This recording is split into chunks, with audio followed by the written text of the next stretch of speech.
Vamos abrir as nossas Bíblias, o Salmo 2. Salmo 2.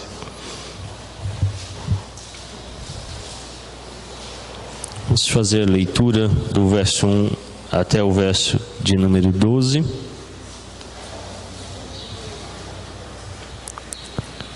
Salmo 2, do verso 1 ao verso 12. Diz assim a palavra do Senhor: Porque se enfurecem os gentios e os povos imaginam coisas vãs?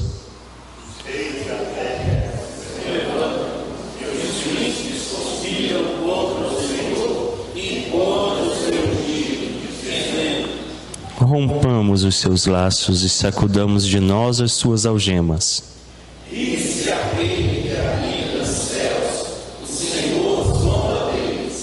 Na sua ira, a seu tempo, lhes há de falar, e no seu furor os confundirá.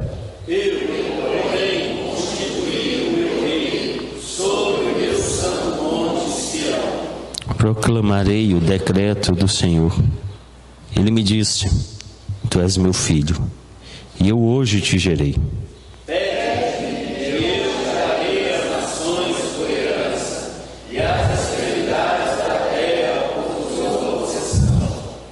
Com vara de ferro as regerás, e as despedaçarás como um vaso de oleiro.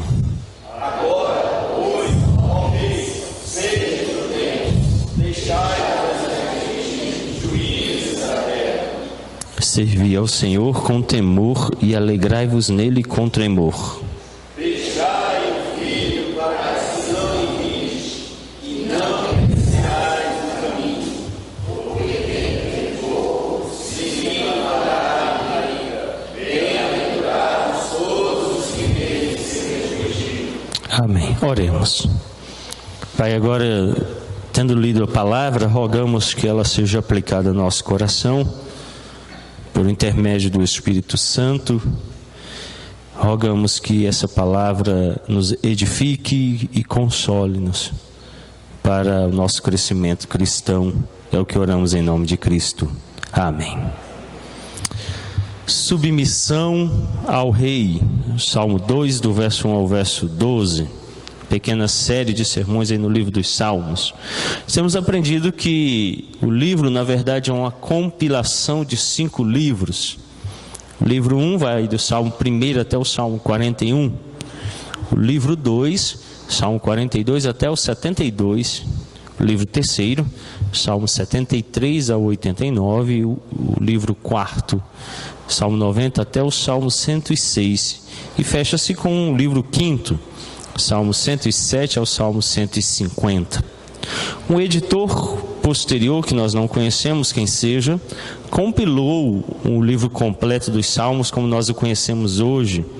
Há salmos escritos por Moisés, bem recentes, tardios, da época lá dos patriarcas, e há salmos bem recentes, pós-exílio. Então eles foram compilados e reunidos em um único livro por um editor que desconhecemos quem seja. Quase todos os salmos do primeiro livro, Salmo 1 ao 41, têm um título. As únicas exceções são o Salmo 1, 2, 10 e 33. O fato de que esteja faltando neste salmo um título é que ele seja o único com o Salmo 1. Se você lê o Salmo 1, você vai observar semelhanças entre os dois salmos. Isso faz com que os estudiosos entendam que os dois salmos fossem um único salmo, reunidos no Salmo 1, que hoje nós conhecemos como Salmo 1 e Salmo 2. Em Atos dos Apóstolos, capítulo 4, verso 25, a Epístola dos Atos, escrita por São Lucas, capítulo 4, verso 25, diz assim: Que disseste por intermédio do Espírito Santo, por boca de Davi, nosso pai, teu servo, porque se enfurecem os gentios e os povos imaginaram coisas vãs? Então, Pedro e João relataram que Davi, inspirado pelo Espírito Santo, escreveu o Salmo 2. Apesar de nós não termos o título deste salmo, O texto do Novo Testamento nos declara pela boca dos santos apóstolos que foi Davi o autor deste salmo. Então nós tomamos como o autor real. Como sabemos, então, o Salmo 2 e o Salmo 1 estão ligados como um único salmo. Podemos ver isso no uso dos termos conspiração. Lá no Salmo 1, verso 2, é traduzido como medita e bem-aventurado. No início do Salmo 1 começa com bem-aventurado e o Salmo 2, verso 12, termina com bem-aventurado. Essas similaridades unem os dois salmos. Neste salmo, o foco está nos ímpios e nas nações gentílicas que rejeitaram o governo do Senhor. Domingo passado, no Salmo 10, nós vimos a fúria dos homens maus que se levantam para praticar iniquidade como se não houvesse Deus e declaram que Deus não existe, vivendo um ateísmo prático. E então no Salmo 2 também encontramos este foco nos ímpios e nas nações gentílicas, lembrando que os gentios representam aqueles que rejeitam a Deus, vivem em impiedade. Israel era a nação santa, chamada para representar aqueles que Deus chama para si. Se aceitarem o governo do Messias, poderão então experimentar a bem-aventurança na confiança nele, é o que diz o verso 12. O Catecismo Maior de Westminster, na pergunta 45, declara: como exerce Cristo as funções de rei? Resposta: Cristo exerce as funções de rei, chamando do mundo um povo para si, dando-lhe oficiais, leis e disciplinas para visivelmente os governar, dando a graça salvadora aos seus eleitos, recompensando a sua obediência e corrigindo-os por causa dos seus pecados, preservando-os por causa dos seus pecados, preservando-os e sustentando-os em todas as tentações e sofrimentos, restringindo e vencendo todos os seus inimigos e poderosamente dirigindo todas as coisas para a sua própria glória, para o bem do seu povo, e também castigando os que não conhecem a Deus nem obedecem ao Evangelho. Nós teremos um momento apropriado para tratarmos dos 3 ofícios de Cristo. Hoje nós vamos tomar somente esse ofício. Os 3 ofícios são de sacerdote, rei e profeta. Mas nós vamos tratar hoje exclusivamente do ofício de rei, que aqui na pergunta do Catecismo Maior é bem explicada como ele exerce a função de rei. E ela é muito diversificada. O Salmo 2 nos ajuda a compreender como ele exerce essa função real, dirigindo e cuidando do seu povo. Em primeiro lugar, então, nós precisamos entender as nações rebeldes, verso 1 ao verso 3. Acompanhem comigo. Porque se enfurecem os gentios e os povos imaginam coisas vãs? Os reis da terra se levantam e os príncipes conspiram contra o Senhor, contra o seu ungido, dizendo: rompamos os seus laços e sacudamos de nós as suas algemas. O texto declara no verso 2 que eles fazem tudo isso contra o ungido. O que é um ungido? Um ungido não é aquela ideia pentecostal e que provém de Satanás, de que o derramamento de óleo sobre uma pessoa possa dar algum poder místico a ela. O que era um ungido no Antigo Testamento? Era uma pessoa que publicamente era declarada em algum ofício, por alguém que tinha essa autoridade. Então um profeta, um sacerdote ou um rei podia ungir outra pessoa em determinado cargo, que hoje é dar posse, empossar uma pessoa no ofício ou função. Então os sacerdotes eram ungidos, com isso era um sinal público de que eles estavam sendo empossados. Hoje nós o fazemos por meio do diário oficial. O diário oficial, quando publica o nome de alguém, ele então é empossado em uma determinada função e ele recebe autorização pública para exercê-la. Ungir era esse ato. Não era um ato espiritual, nem concedia poder.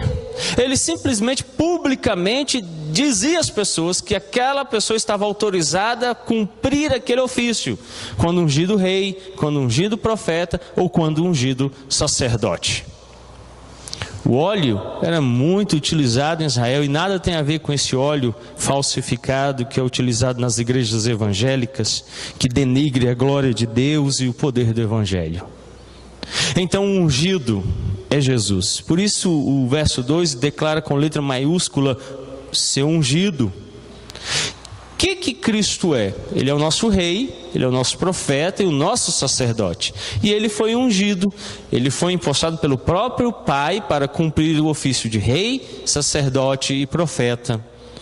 Chamá-lo de Messias, que é a palavra no hebraico para ungido, ou declarar Cristo, que é a palavra grega para ungido, é dizer que ele foi empossado para ser rei, profeta e sacerdote. É isso que o texto declara. O ungido é aquele que foi reconhecido para cumprir aquela função. E os reis então se levantam. Enquanto os piedosos meditam nas palavras de Deus, Salmo 1, verso 2, antes o seu prazer está na lei do Senhor, na sua lei medita de dia e de noite. Os governantes ímpios das nações gentílicas meditam em como conspirar contra o Senhor. Diferentemente daqueles que buscam servir e agradar a Deus, os povos gentios, aqueles que não querem seguir, amar a Deus, se revoltam contra Ele. Enquanto o crente medita em como agradar, ele medita em como desagradar. Enquanto os crentes são obedientes, eles são desobedientes. Então traça-se um paralelo entre esses grupos. As nações rebeldes se revoltam contra o rei que foi ungido, que foi declarado naquela função para defender o reino do Pai. São opositores não só ao Senhor, mas contra o seu ungido. Eles se levantam não só contra Deus, mas contra o Filho de Deus. Mas o plano desses homens maus está de acordo com a vontade soberana do Senhor. Eles dizem: rompamos os seus laços e sacudamos de nós as suas algemas. Verso 3. O único desejo no coração desses homens maus é se verem livres de Deus. Para eles, Deus é uma opressão. Para eles o governo de Deus é opressão. Querem ser deuses no lugar de Deus, senhores de si mesmos, livres, sem regras, sem lei, sem se submeterem, sem obedecerem. Vivem como se não houvesse Deus, vimos domingo passado.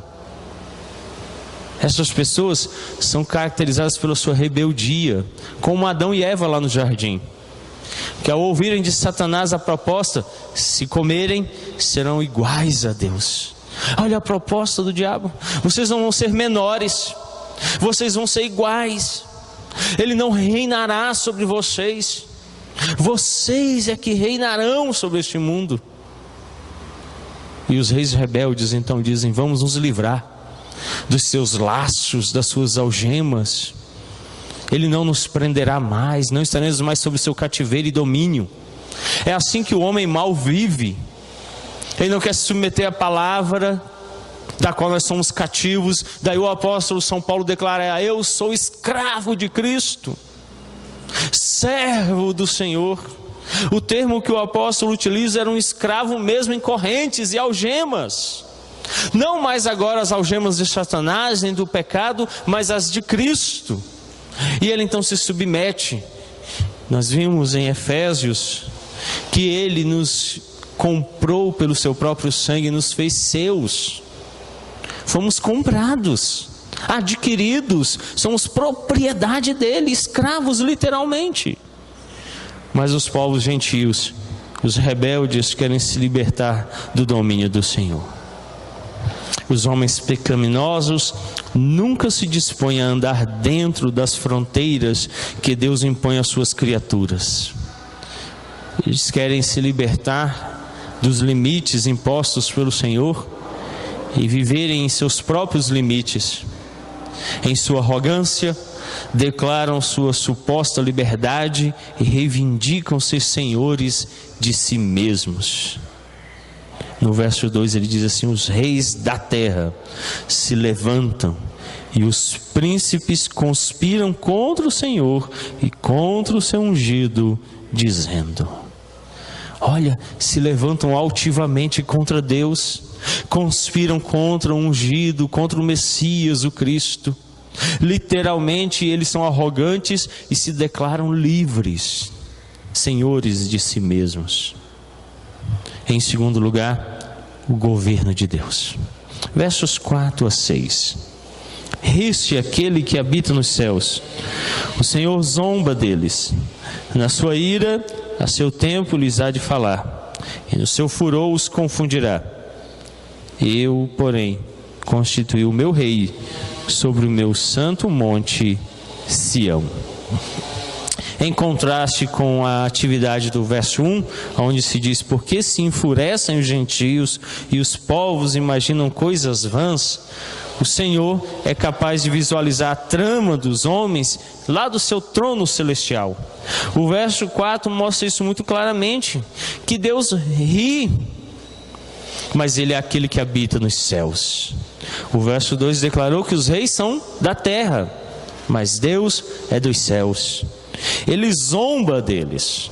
Apesar dos seus conluios, das suas armadilhas preparadas contra o ungido do Senhor, Deus ri deles, Deus zomba deles.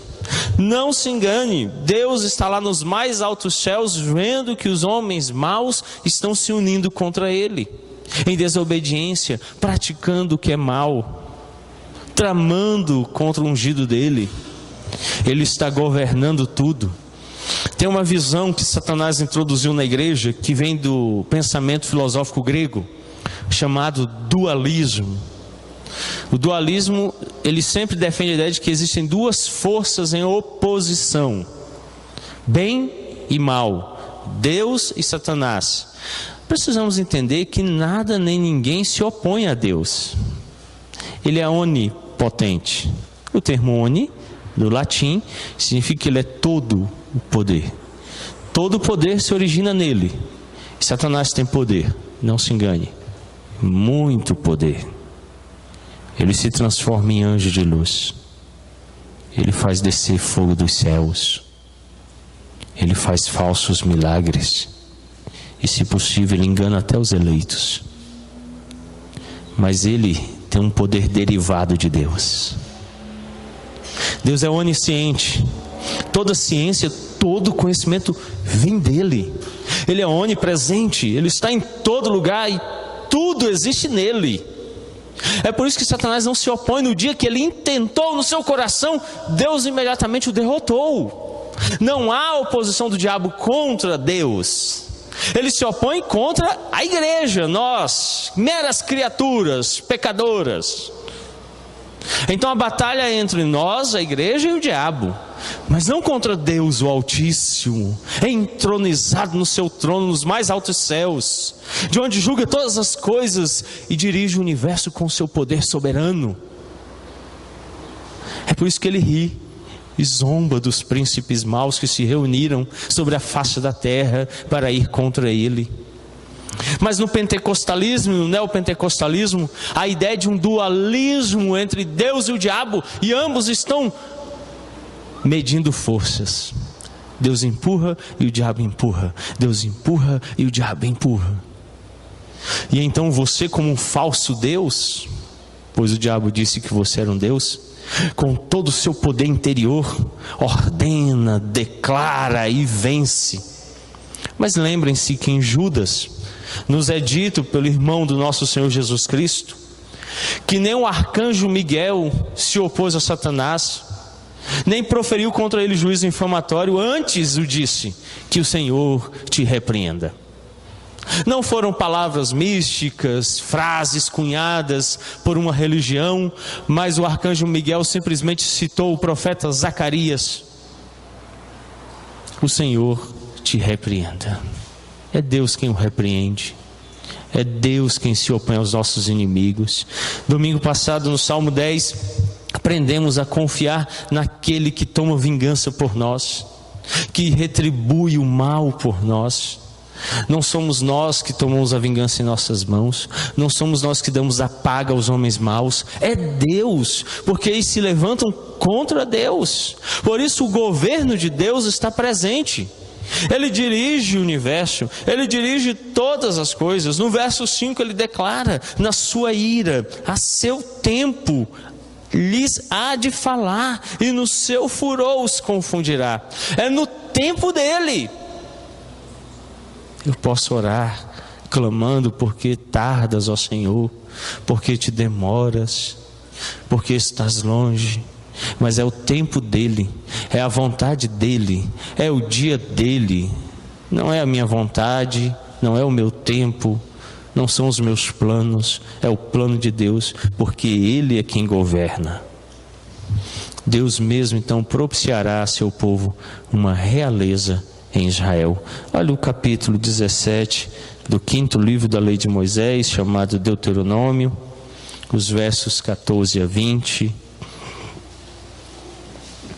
Deuteronômio, capítulo 17, o verso 14 a 20.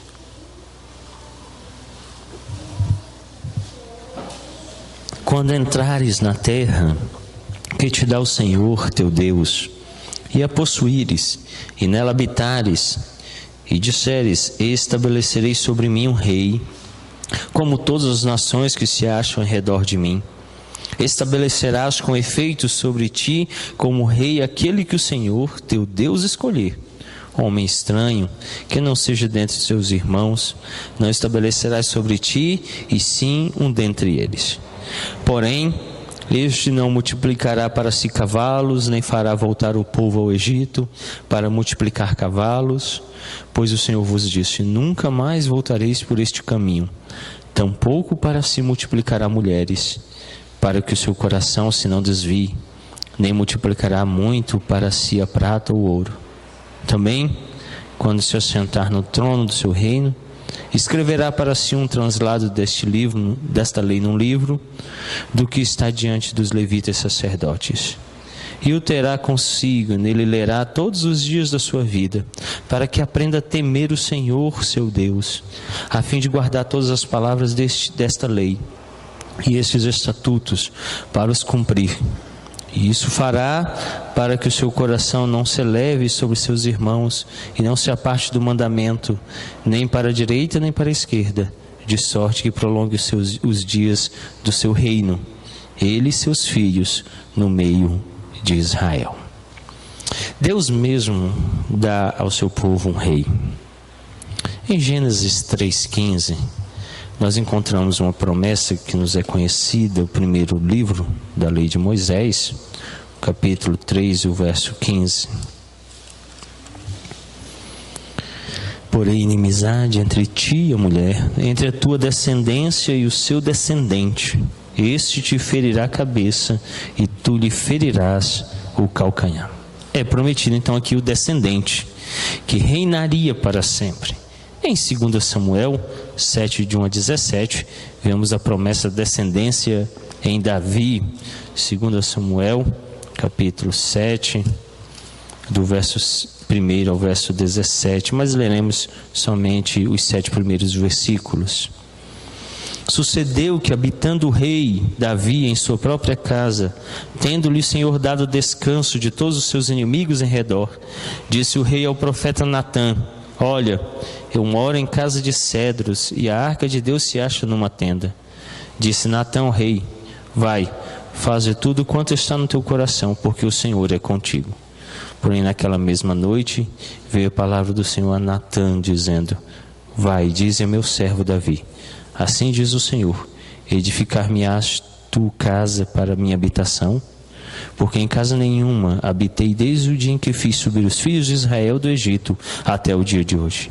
Mas tenho andado em tenda, em tabernáculo, em todo lugar em que andei com todos os filhos de Israel, falei, acaso alguma palavra com qualquer das suas tribos, a quem mandei apacentar o meu povo de Israel, dizendo: por que não me edificais uma casa de cedro?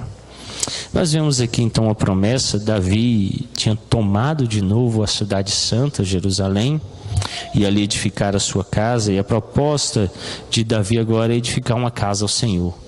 Ao que Deus então responde: a minha casa será edificada em você, o seu reino permanecerá para sempre na sua descendência. Claro que essa promessa não é ao próprio Davi. Os descendentes diretos dele não estão assentados em tronos até o dia de hoje, mas é porque Davi era um tipo de Cristo. Ele personificava e representava Cristo no ofício de rei. Assim, o reinado de Davi, como mostra o verso 1, dando descanso de todos os seus inimigos em redor. Desde que Deus tinha tirado o seu povo do Egito e prometido uma terra para a habitação deles, que representa a morada celestial, eles nunca tinham possuído toda a terra e tido descanso dos seus inimigos, os povos gentios, que odeiam a Deus e perseguem o descendente, porque são descendentes do maligno, da semente do maligno. Então estão em oposição à semente da mulher. Agora, Davi conseguiu não só alcançar todo o limite da terra, como Deus tinha prometido ao seu povo, como todos os inimigos foram derrotados.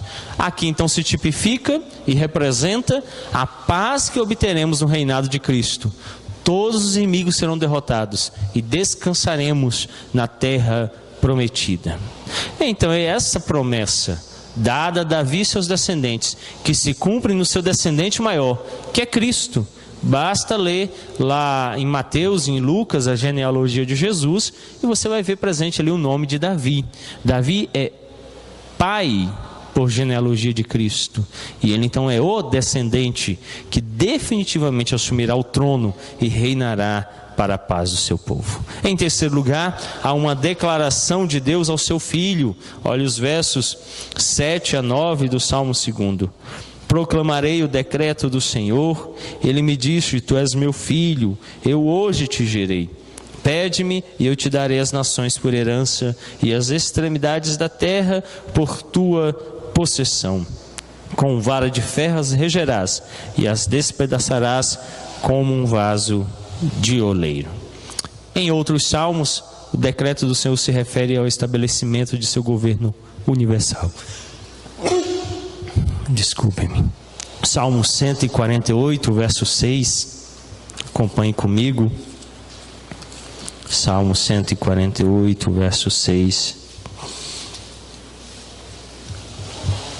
E os estabeleceu para todo sempre, fixou-lhes uma ordem que não passará. É assim que Deus faz, Ele estabelece o reinado do seu Filho para sempre. Esse reinado não passa, não pode ser vencido. As palavras ecoam no batismo de Jesus, Mateus 3,17. Mateus capítulo 3, o verso 17.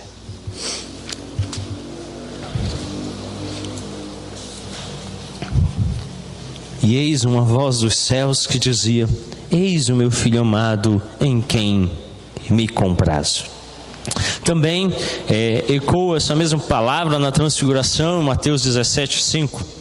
Paulo também a usa em relação à ressurreição de Cristo, Atos 13, 33, abra sua Bíblia, Atos dos Apóstolos, essa epístola que São Lucas escreveu, capítulo 13, o verso 33. Falando acerca da ressurreição de Jesus, o apóstolo Paulo declara: como Deus a cumpriu plenamente a nós, seus filhos, ressuscitando a Jesus, como também está escrito no Salmo 2, tu és meu filho, eu hoje te gerei. Então, Deus mesmo, o Pai, é quem está declarando o reinado do seu Filho. O reinado dele não depende de nós, a igreja. Ele não tem independência dos súditos para que ele aconteça.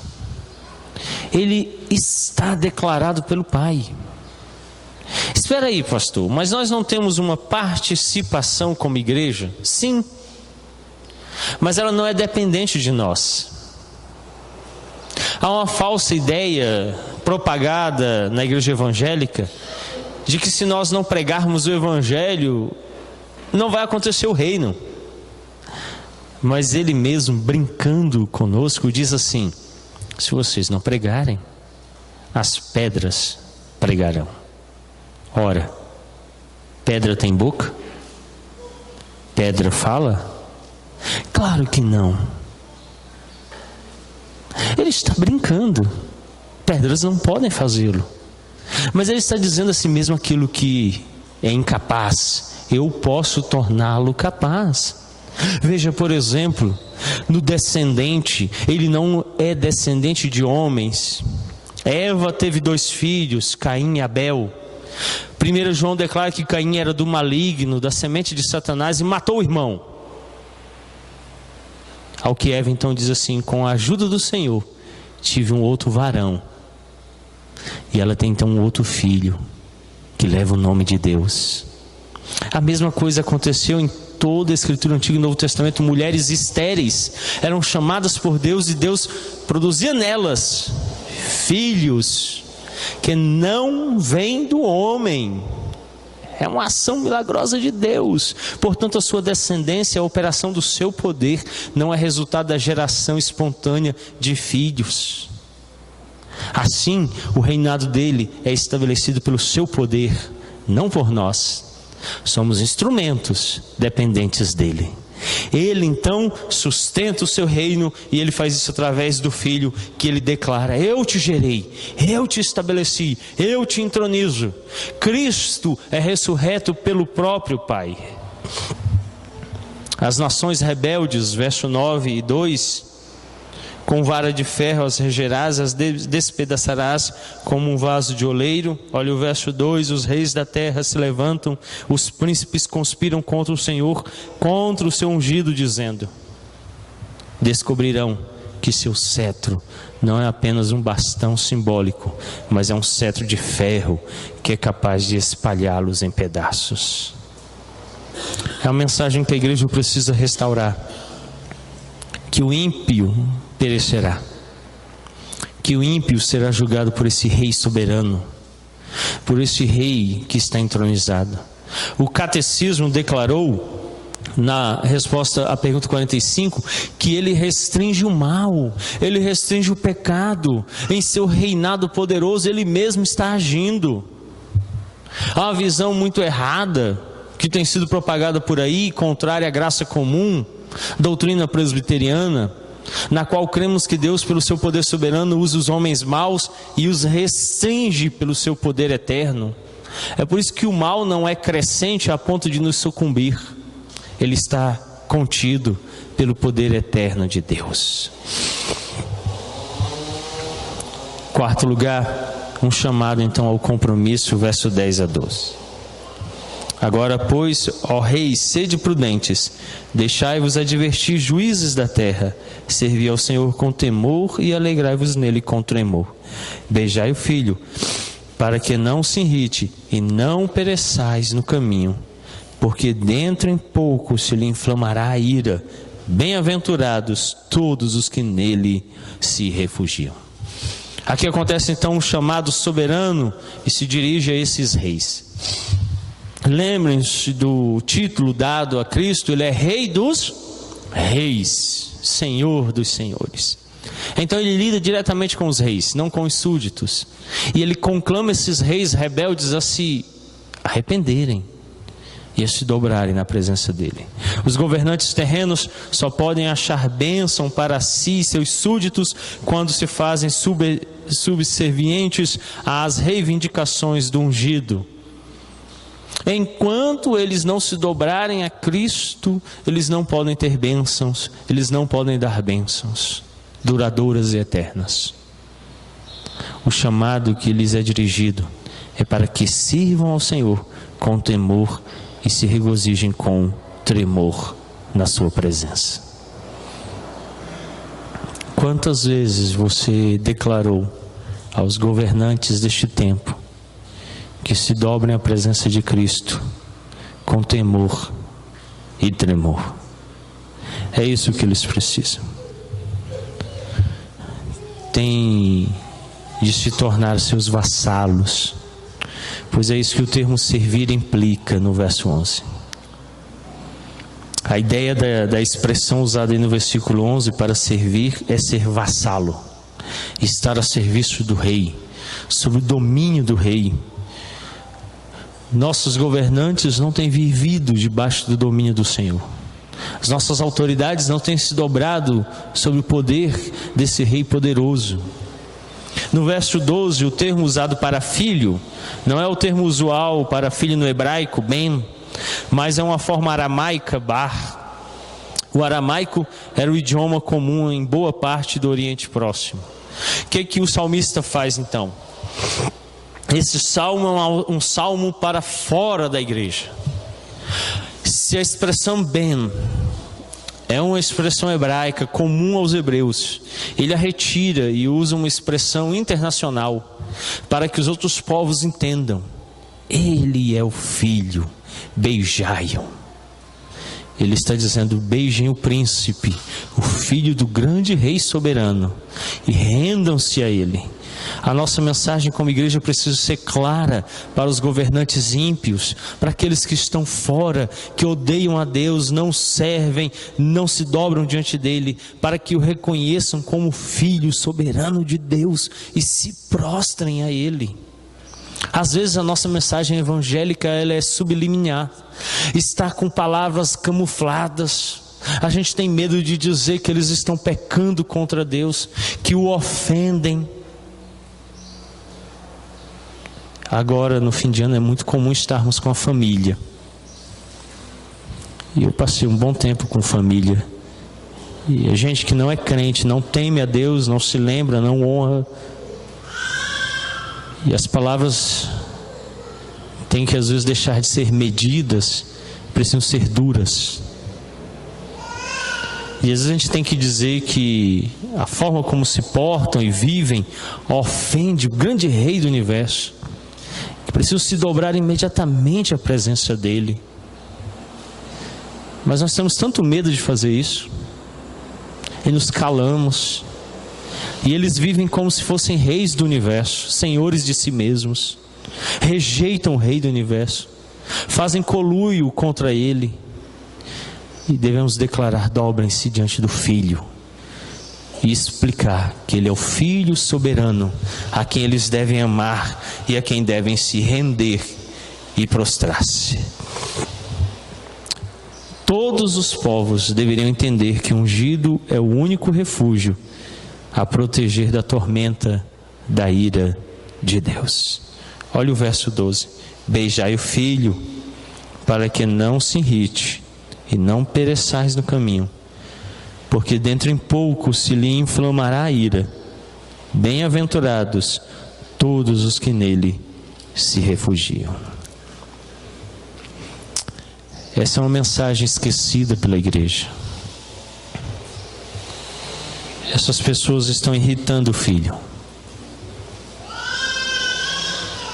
Pensa comigo. Ele está entronizado. Ele está no trono. Ele é o rei. Ele não se torna. Ele é o rei. Mas um grupo de pessoas que nós conhecemos como ímpios, incrédulos, estão dizendo assim: não, eu sou rei. Eu reino. Eu mando em mim mesmo. E se voltam contra ele. Isso o irrita. Isso o provoca. Então Davi diz assim: diga a eles que imediatamente se arrependam, antes que se lhe inflame a ira. E que sejam bem-aventurados. A beatitude é buscar refúgio nele. Se escondam nele, confiem no seu reinado, no seu poder soberano. Dobrem-se diante dele, curvem-se diante do rei. E deixem de ser reis de si mesmos, para não irritar o filho que foi beijado. Que é uma expressão maravilhosa. O próprio Deus Pai o gera, o chama-se e o beija, e diz assim: tu és o meu filho, em quem me comprazo. Que as nações pagãs, que os ímpios, que os gentios creiam hoje nessa mensagem e se comprometam em refugiar-se naquele que é o único rei e encontrem nele descanso para suas almas. Oremos. Bondoso Deus de graça e de misericórdia, nós reconhecemos que muitas vezes nos tornamos reis de nós mesmos e deixamos de nos submeter àquele que é Rei dos Reis, Senhor dos Senhores, e vivemos independentes num reino próprio, subversivo, rebeldes ao Criador do Universo. Tem misericórdia de nós, porque essa falsa liberdade que nos é dada de nos livrarmos do domínio desse Rei soberano nos coloca em submissão a um rei mau e perverso, que é Satanás, que nos oprime, que nos mata e destrói. Nos voltarmos ao verdadeiro Rei, porque todos aqueles que são oposição a Ele serão destruídos pelo seu cetro de ferro, esmagados no dia da sua ira. E eis que se aproxima este dia. Guarda-nos então, ó Deus, de pecarmos contra Ti, contra o Teu reinado. Dar-nos, nos submetermos humildemente àquele que é o Rei de nossas vidas, Cristo Jesus, e beijá-lo, amando e nos submetendo a Ele, o único Senhor de nossas vidas. É o que oramos gratos em nome de Cristo Jesus. Amém.